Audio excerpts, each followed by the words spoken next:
So I just got back from my 13th daily consecutive run. I'm gonna try and do that for as long as I can. But today, we're packing to go to Dartmoor. We're going on another camping trip. Yes.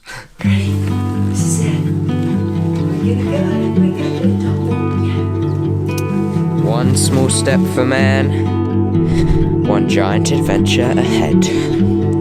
First steps of many to come. It was always on fire, our house, our dreams. We were dancing on a wire, red clay. Starting the hike. The weather is beautiful. Really nice. That's cool. We found holes in these walls. We like what we saw. Seems so strong until it falls. The final straw. Oh, I never felt like this before. This may be the most beautiful hike I've ever done on Dartmoor.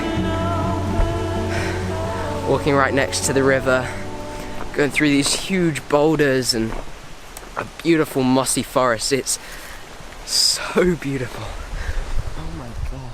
A few weeks before setting out on this trip, I had the opportunity to talk to one of the head rangers of Dartmoor National Park. I asked him what he thought was the best way to plan a camping trip on the moor, and here's what he had to say. Yeah, my name's Robert Steamson, and I'm a landscape and community ranger for Dartmoor National Park Authority, and I cover this site as well. Well, the biggest thing to do really, if you want to come out and camp on Dartmoor, now generally speaking on Dartmoor you can come out and camp on it, but there are a few commons, and this is one where you're not allowed to camp. Okay, so the biggest tip at the moment is on the National Park website we have a really good interactive map which you can drill down, and it'll show you where you can camp and where you can't camp. The general rules are there are about 4 or 5 commons where you can't camp at all, and on other bits of land basically just walk with your backpack and get out onto the hill, out of sight, not near any any private land or farmers' fields or whatever, and that's perfectly acceptable. And I think on the map it's marked in a purple colour.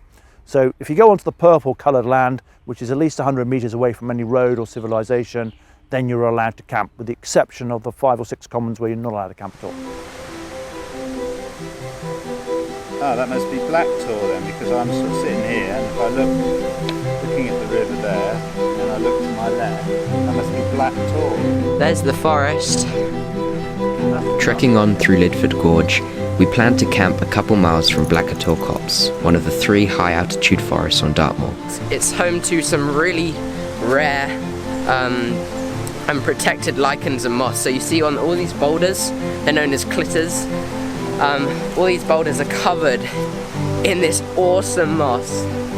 This is just such an ancient woodland, so beautiful. It's amazing. As we approached the copse, we came across a couple old campfires. Many people unknowingly break the ranger's code by having what they think is just an innocent campfire where they can sit for the night and tell stories. However, lighting fires on Dartmoor is prohibited, and the reasons are specifically pertinent for a place like this copse.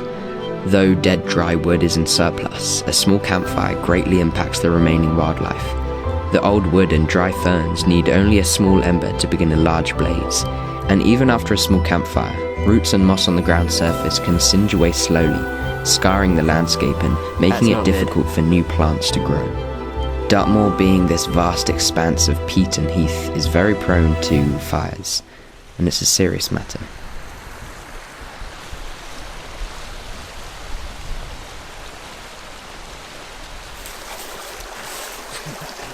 You like the sand back at the beach? So I mean you could, there, that patch there, how about that? Yeah, we could. You don't really need that one, No, to update everyone what's happened. We found a way along West Oakland River to the little island, and we took a bearing on LINTS, so we knew roughly where we were, and that means that we camped just a bit further down from there, looking sort of north really to High Willys and Yes Tor, and we're going to have a brew. Bye for now.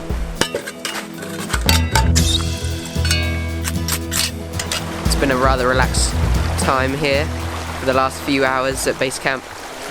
Just been lying down, listening to the radio and watching the clouds go by. It's been really nice. Being out in the wilderness is just so relaxing.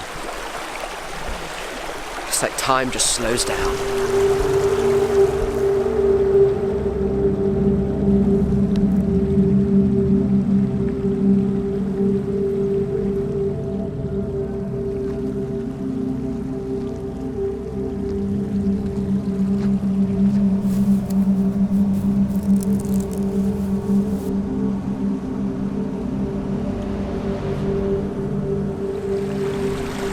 Man, this is crazy. Look at the mist. It's about 9 o'clock at night and we just walked out of the tent and then we looked up. Just so many beautiful bright stars. See the Milky Way. It is magnificent. With little light pollution. This is spectacular. It's crazy. It is so beautiful out here.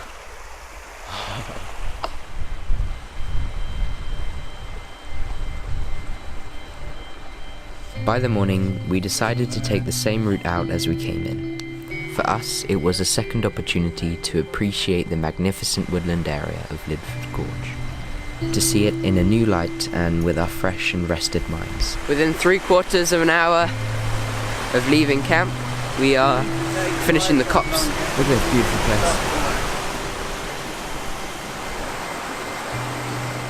You know, these times on Dartmoor are really special to me and my dad. It's a time to disconnect from everyday life, but reconnect with the present moment. A time to be together, a time to breathe a new air. But most importantly, a time to remind ourselves that the smallest adventures still hold the greatest lessons. And in this modern life, Mother Nature is something we can all overlook far too often. So more adventure certainly awaits.